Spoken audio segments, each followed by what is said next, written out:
Thanksgiving. Man, I hope your turkey was amazing. Hey, we got a great day today. We're continuing our Healed series. Exodus 15:26 says, I am the Lord that heals you.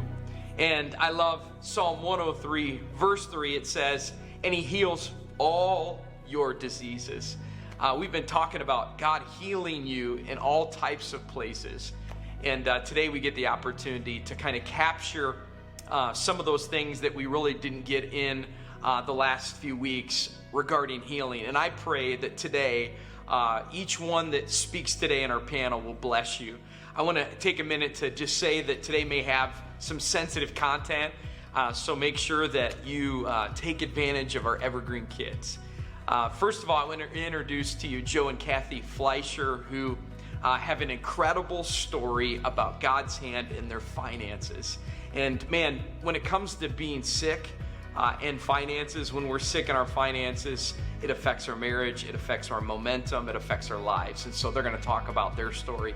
Second of all, we have Pastor Abby, who has a history and a story of her mom passing away, but there's even darker details than that.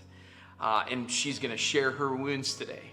And then lastly, we have not only Pastor Abby, Joe, and Kathy, but we have Suze Poles, who has the Pole Foundation that really is born out of each of her children, that she lost 3 of her children due to a rare genetic disease. And she's going to talk about grief. And I want you to put your hands together in a heritage welcome, like large size, super sized welcome to this panel today as they speak to any type of healing that you need today. God can touch. So let's put our hands together and welcome them today.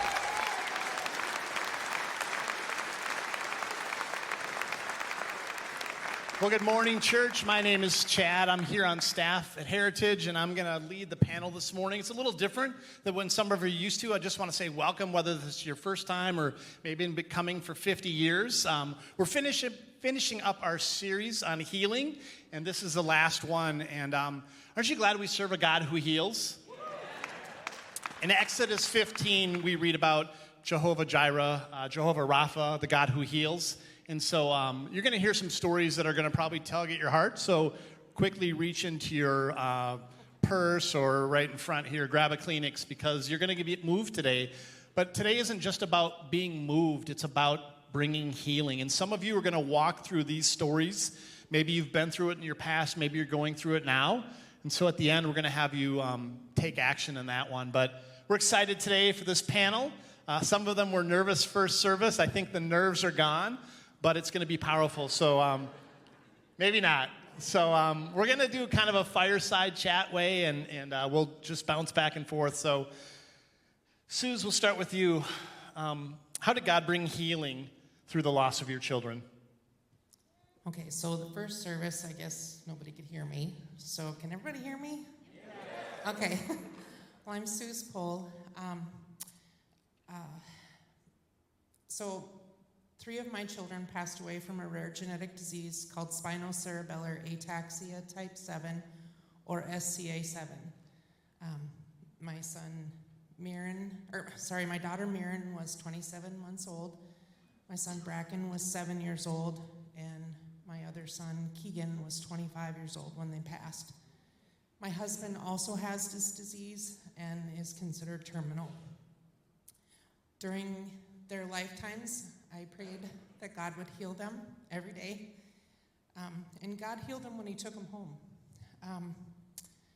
SCA7 is a horrible disease that took every one of their abilities, swallowing, talking, walking, seeing. It took everything, and it was a blessing when they passed, and I thank God every day that they are whole and healed in heaven with him and no longer here suffering. I have a vision that I hold very close to my heart. It's my children walking in a field of wildflowers and butterflies with Jesus. And I believe that. And I know that they are not suffering anymore, and they are whole and healed.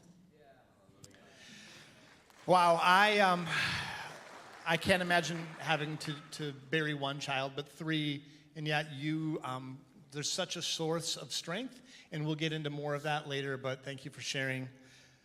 Joe and Kathy, you guys have a powerful story as well, and I'll direct this to you, Joe. How did God bring healing through your life in terms of finances? Well, when I was 42, I thought, well, I'm going to retire at 20 years. And so I sat down and I wrote down, listed all our debts. And we had a car loan, truck loan, personal loan, business loan, credit card. And we didn't have any money saved up. So that was kind of a big wake-up call. And so then we prayed about it. And God delivered us Dave Ramsey's Financial Peace University, and that was it's a system of getting out of debt and paying off your debt and then saving for retirement and other things. But so we believe this was God answering our prayer, and so God blessed us with Kathy with some overtime, and so. We believe that was, I said God was testing us, but we took, so like, what do we do with that money, that extra money we have now? And we instead of spending it, we put it all on our credit cards, all on our car loans, on our truck loans, and all of our debt. And it didn't take that long before you know it, we were out of all of our smaller debt. Yeah, that's awesome. So you guys can clap for him. So there was the prayer, but also there was the action as well. You didn't just pray and then God magically took you out of that situation. Right, exactly. I mean, what we were doing was not working, and we knew we had to change. And so we did. We faithfully took everything what God has blessed us with and just made it for His glory. Amen. Yeah. Oh, Pastor Abby. So just share with the congregation a little bit about how God brought healing to you through the trauma you experienced. Yeah, so it's uncomfortable to talk about, but it's really important, and that's why I'm here. But from the kindergarten through 3rd grade, I was sexually abused by a grandfather. And so obviously that's a traumatic experience. And for years, there was a lot of brokenness in my life, even at that young age. A lot of fear, a lot of timidity, a lot of identity issues of feeling like I couldn't be whole, that I was just going to be this broken person, that I could never accomplish the dreams that God had for my life. Just had trouble in relationships because of it, a lot of trust issues, the list goes on and on. I didn't share what happened to me for years. I held it inside as a little girl, and then eventually I got brave enough to tell someone. After I told someone, it was kind of swept under the rug as we're not going to talk about it, and still had to face the abuser. So you can imagine what that does to a little girl's mind and heart, feeling very rejected and unloved and uncared for and unprotected.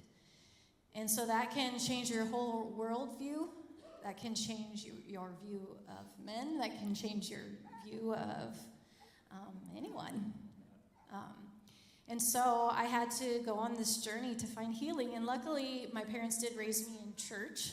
So thank God for that. So I knew the answer. And I knew that God could heal me. But there was a long process. It was hard at first to talk about. I used to have these panic attacks. I didn't know that's what they were at that time because not many people talked about it back then. But I would be breathing into a paper bag and have to, I couldn't catch my breath and felt like I was going to pass out. And anytime I tried to talk about it. And so it was just very traumatic.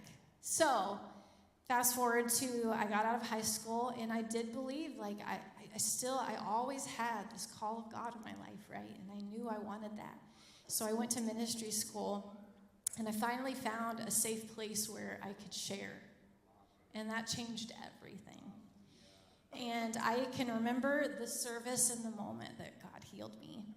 I had got to this point where I've been trying, pursuing healing, but I wasn't getting there. And I asked God, why? And the sermon was basically about sometimes when you face traumatic events and you have hurt and pain in your heart, that's all you know, especially when it's happened at a young age. And so it does become your identity, and it's a crutch in your life, because to let go of the pain and to let go of that identity becomes a scary thing, because you don't know what your new normal is, and it feels unfathomable, and it feels something not accomplishable. And so you just stay stuck where you are. And that was the thing that unlocked my healing, that revelation from the Holy Spirit that night. And so at the altar, I laid it down, and I do believe that God healed me that night. I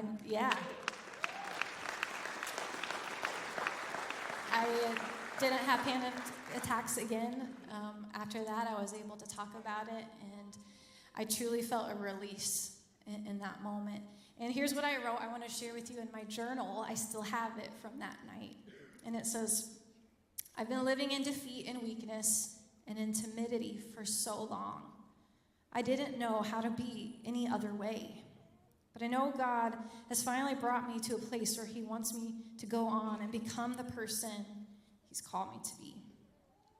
I'm scared and fearful, though. I don't know how to do that. It's new. It's scary. I'm afraid to let the real me come forth, and I feel in torment over that, but not anymore. I am a new creation. My name is changing. My person is changing. My identity is changing. I'm a soul winner. I'm a warrior. I'm victorious. I'm going to speak forth the word of God to people in boldness and truth. And those things that I think could never happen, those dreams and visions will come about.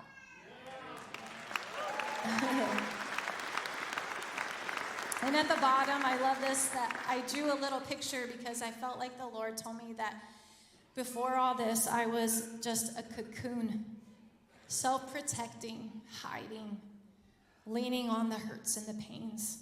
But that moment when God released me, I broke out of the cocoon and I was a butterfly flying free because of God's healing in my life. And I've always remembered that. Wow, thank you for being real.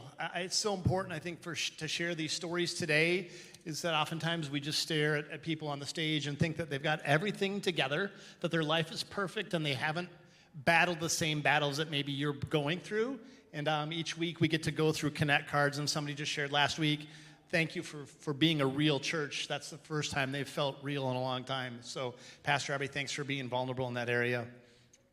Suze, how have you been able to use your experiences to bring healing to other people and other families as they go through similar losses? In January of 2020, I started a nonprofit called the Pull Children's Foundation. I wanted to do whatever I could to try and help other families who have children who are sick, who have had loss of parents or children. And so the Pull Children's Foundation, I started with this little bear that I have just wrung him to death this morning. So when my husband was, 3 months after our daughter died, who was our first child that passed, he was activated and sent to Iraq, and he was in the army. And they had these little bears that they gave to the kids that had little camo vests on, and my kids loved them. And so I started with the bears when I started the foundation, and our logo is 2 hearts with the word forever over it. I used to read my kids the book, Love You Forever, and so all of our stuff, like our camp, is called Camp Forever, and everything has forever in it. And then I developed what we call healing kits, and they go to children who have lost a parent or a sibling. They get 6 kits in all, and they follow the stages of grief. And so every 2 weeks, these kids get something that's all about them. A lot of times kids get lost when there's been a loss, and I wanted to do something that focused on the kids. Then I developed what are called Sunshine Kits, and those are for children who are sick, going through treatment, have disabilities, and also their siblings, because they are going through a lot as well. That's a one-time box that they get. We have a grief camp. We just had it in November. It's called Camp Forever. And then we also have horse therapy that we partner with Mounted Eagles. It's called Forever Horses. And so the Pole Children's Foundation pays for the kids to have lessons, and then we also got a nice grant to help us with that as well. We provide peer support, and we pay for therapy with a Christian counselor. And then in December, we have a big event that's just for our families called the North Pole, spelled my last name. Christmas at the Castle. It's at the Castle in Nisswa. And we have different activities that try to keep families together. So my husband and I have lost our 3 children, but we've been together, we've been married for 34 years. And so we try to focus on keeping families together. Statistically, after there's been a loss or families go through illness, divorce, and people splitting up is very common. And so we try to focus on different activities and things that keep families together. So we don't give Christmas presents at our event. We give games, puzzles, and card games, things that families can do together. I think that's it. Yeah, I don't know how you have time. You do all that. No, hang on, one more. I'll have a question. You do all that. You have a full-time job, and you have a small group that does game night. Do you have any free time? No. I want to ask one follow-up question. Do you know how many families you've impacted since you started this organization? Yes, in the 3 years since I started the foundation, we've had 296 children we've helped and 139 families.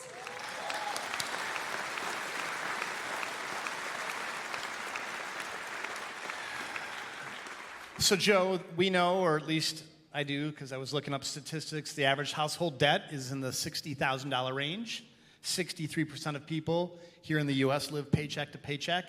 A lot of people out here are probably in a similar situation, and they go, yeah, you don't know my situation. I'm here, and there is no hope.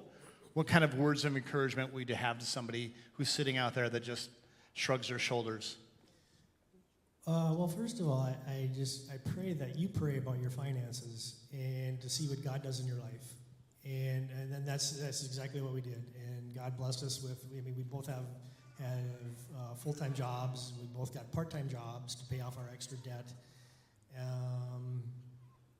And just, like I said, just to see what God does in your life, what He lays on your heart. We sold things. We sold our boat. That seemed like it was a hard thing to do, right? That was difficult. And we sold other things. A lot of people may have a lot of clutter in their house, and maybe you just want to sell it and to help your finances out. Anything to help your finances out would just hopefully be, it should be pleasing to God.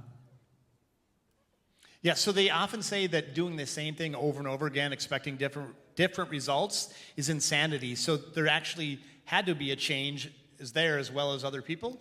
Right, exactly. I mean, we knew we had to change. We were living paycheck to paycheck, and it wasn't working. And God blessed us with this extra jobs that we had, and we were faithful and paid off on our debt, and we didn't use it to go on vacations or anything else like that. We were just totally faithful. But yeah, you have to change.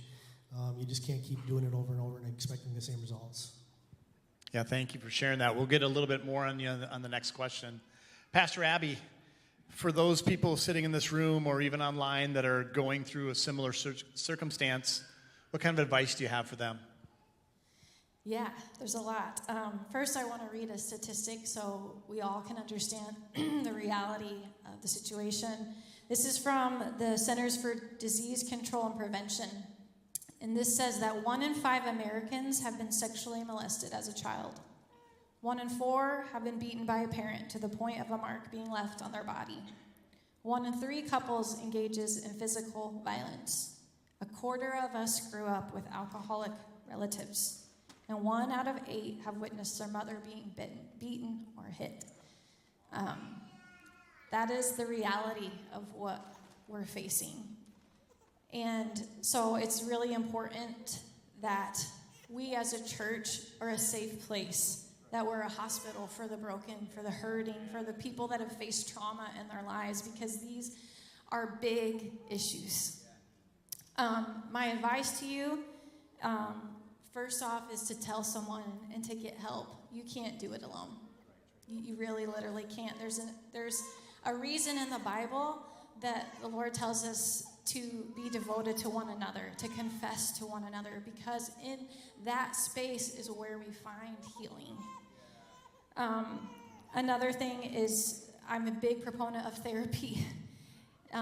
It has a stigma sometimes, and I encourage you to lay that down.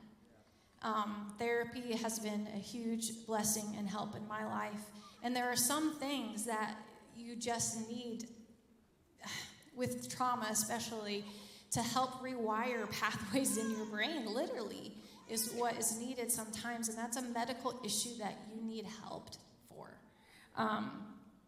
Another thing I didn't say in first service, but I want to say, is to recognize lies.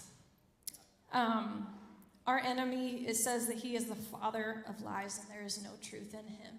And when I was going through this, I can't tell you the lies that bombarded my mind.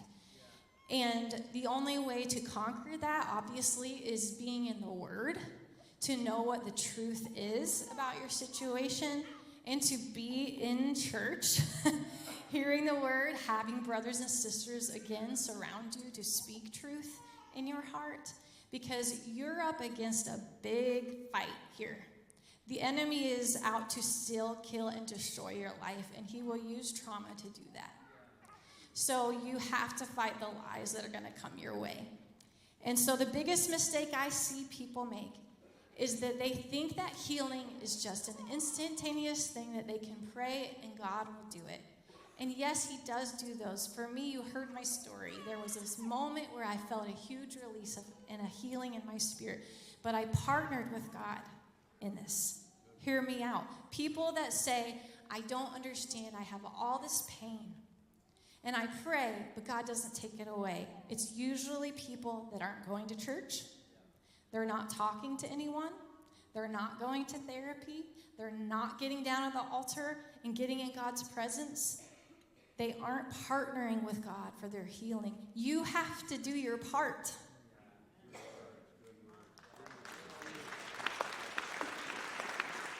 And so, yes, God met me at the altar in an instant, but it was because I was there. Every time the doors were open, I was at the altar chasing God's presence. So partner with God for your healing.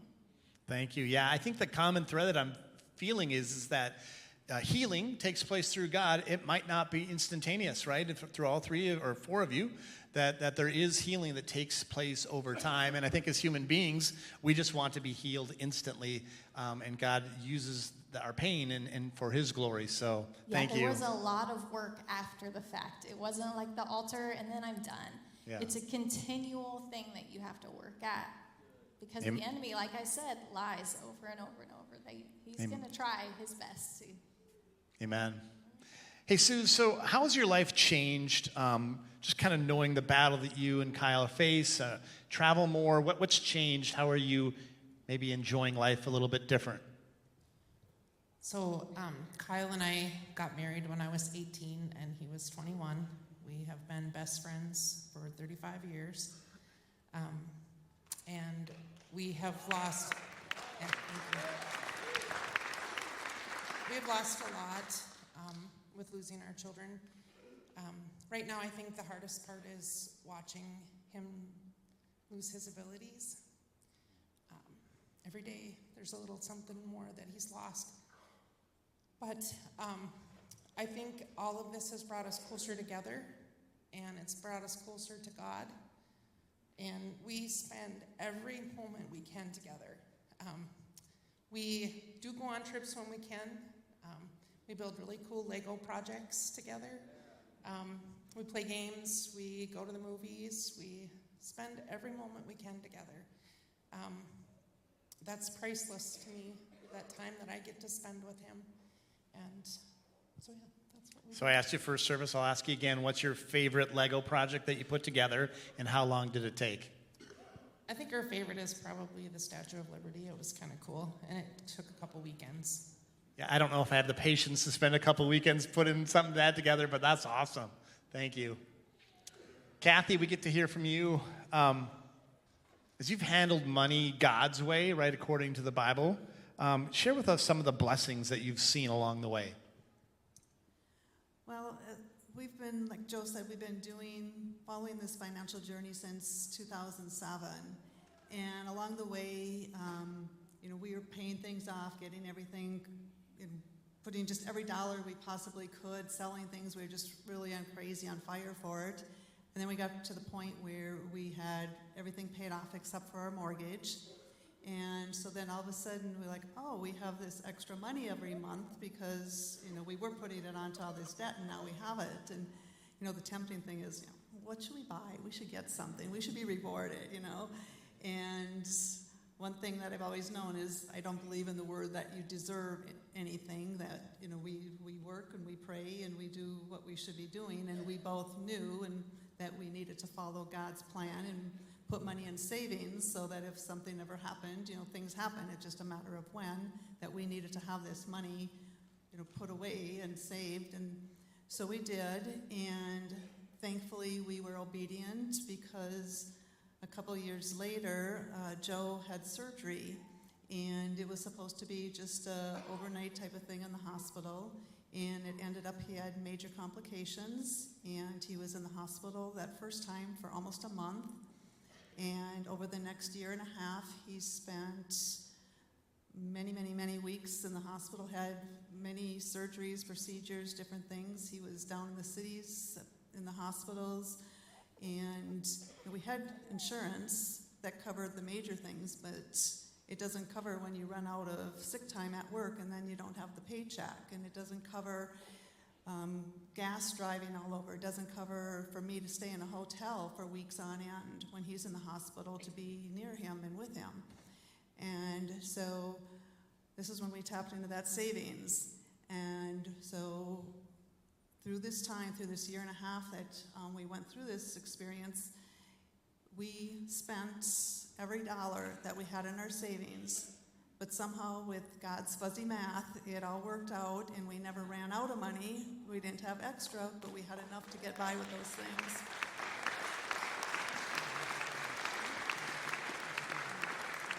Yeah, that's one thing I love about the Dave Ramsey class that Joe has taught and others of you have taught is really that rainy day fund, which sometimes we think is a place for us to dip into for fun. But as you said earlier, things happen and things happen in our lives. And so thank you for sharing that.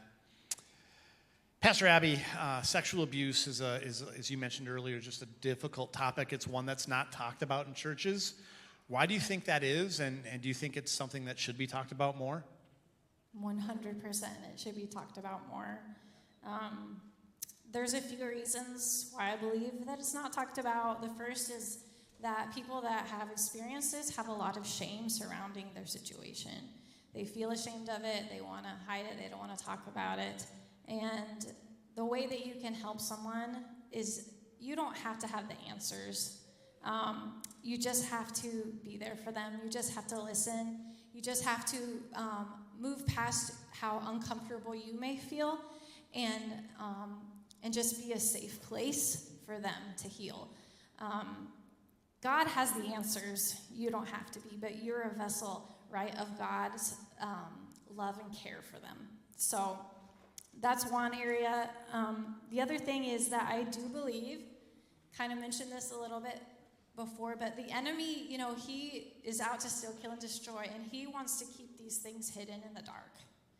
Ephesians 5 says, have nothing to do with the fruitless deeds of darkness, but rather expose them. Everything that is but everything exposed by the light becomes visible, and everything that is illuminated becomes a light. So it's just, we need to bring it to the light. We need to expose it and that is the space where they can be healed. The sexual abuse is actually, even though we read that statistic of how many people have experienced it, it's probably higher because it's an underreported crime, very largely underreported. So if someone comes to you with it, just believe them and just be there for them and be a safe place. They don't usually have a lot to gain by telling something. It's usually true. They have a lot to lose. So they need you and they need the church. Yeah, thank you. I love what you said, just being a safe place to listen. As a guy, sometimes I just want to fix things and get an answer, Yes. and that's definitely not what you're saying, so thank you. Yeah. Suze, what about people who are sitting out there that are frustrated? They're like, well, how can I celebrate a God who I'm going through this situation, and specifically with you, he didn't bring healing to any of your kids. He currently hasn't shown healing with Kyle. How can I serve a God who says he's almighty but yet hasn't brought healing on this side of heaven? So Brecken was 7 years old when he passed away. And the day before he passed away, he said, Mama, I just want to go to heaven and be with Maren and Jesus. And there will always be a void in my life where my kids were. And every day I see my husband continue to deteriorate. But I remember what he said. He was excited to go and be with Jesus and Maren. He was excited for healing. And I know it sounds corny and whatever, but God really does have a plan, and he has brought me peace. I don't know, it doesn't make sense sometimes when I think about it, but I do have a peace. And best thing is, I know where my children are, and I know where my husband is going for eternity, and I will be with them. And we will all be whole and healed together.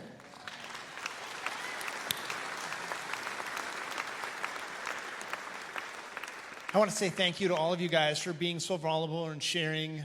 It's been a great sermon series on healing, and I know that if people want to find you afterwards, they can come to you and talk to you. I want you guys just to stand up, and everybody else, just give them a warm appreciation for them being vulnerable. Thank you, guys.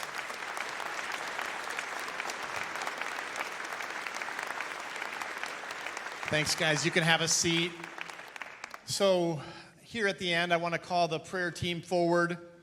At the end of every sermon, we have an opportunity for you guys to be prayed over. If you're dealing with hurt and pain, there's a prayer team in front, but also in back. Some people might be like, yeah, I don't want to go up front. Makes things a little more vulnerable. I know they have spots in the back. Seek them out after service.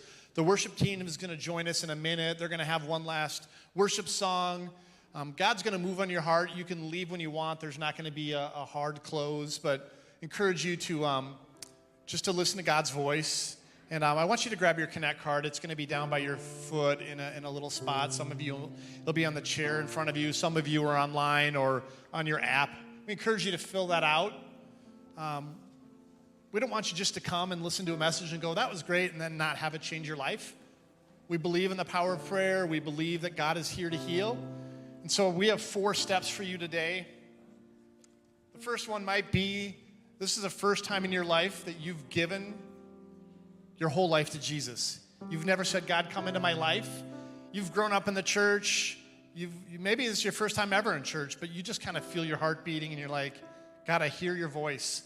I encourage you to mark that first box. I've decided to accept Jesus Christ for the first time. Your second one might be, hey, I'm going through grief. Man, what Suze shared, like I've lost a loved one. I lost a family member. God, I'm still angry and bitter. That's okay. God knows it. But you're ready to give that up. So I want you to check that second box. Maybe you sign up for Grief Share. Grief Share is a small group class here led by Mike and Pauline Condon to help you go through this grief in your life. Maybe you connect with Suze and the Pole Foundation and you want to serve with them. Maybe you want to help be a partner in that organization. I encourage you. That's number 2. Number 3, maybe you've dealt with sexual abuse or you know somebody who's going through it. And you just need to talk to a pastor to a friend, maybe to a Christian counselor. Lakes Area Counseling here in town is a great organization. Don't hold on to that bitterness. Let the healing process start today. And finally, maybe you need healing in your finances. You've done the same thing over and over again, and you're doing the same thing your parents did, and you said, today that stops. So maybe you need that healing in finances. You need to put God first. I encourage you to mark that fourth box. Throughout the year, we offer a class. It's a 13-week class called Financial Peace University. It's going to take effort on your behalf, but by declaring today that you're going to give God priority in your finances, that's a step towards healing. So the worship team is going to lead us here in worship in one more song. After service, off to your left, I got to do that reverse. To my right is the Connect room. If you have never had a chance to meet Pastor Heath and you want to do that, that's going to be open. Make your way to the prayer team. Thanks for joining us.